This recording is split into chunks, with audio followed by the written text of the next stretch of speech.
All right, let's work on converting radians to degrees. So notice we have both conversions down here. You want to make sure you use the right conversion.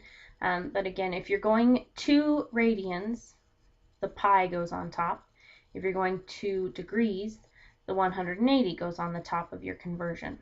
Okay, so since we're going from radians to degrees, we want our 180 on top because we're ending with degrees, hopefully, if we do it right. So we take our 6 radians and we multiply that by 180 over pi.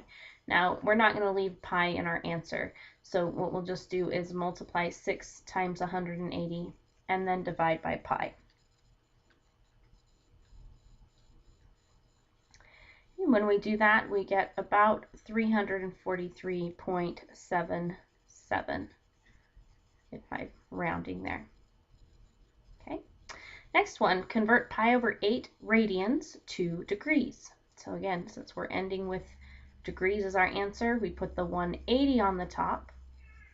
Notice what happens here, our pi's cancel, and I get 180 divided by 8,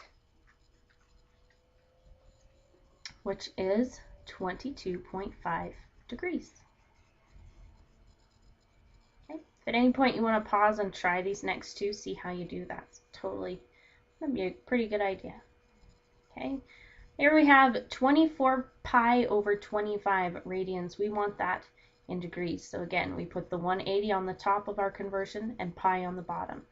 Here again, the pi's cancel. I had one in the numerator and one in the denominator.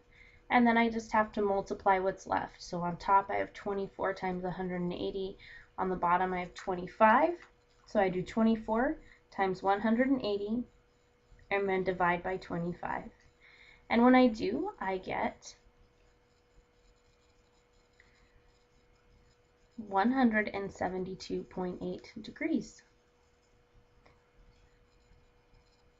Okay, here's our final example. Convert 9 pi over 5 radians to degrees.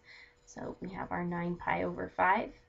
We're going to multiply that by 180 over pi. Again, the pi's divide, cancel, so I have left 9 times 180 on the top and 5 in the bottom. So I'm going to take 9 times 180 and then divide by 5. And when I do, I get my answer of 324 degrees. Okay, so that's how we convert from radians into degrees.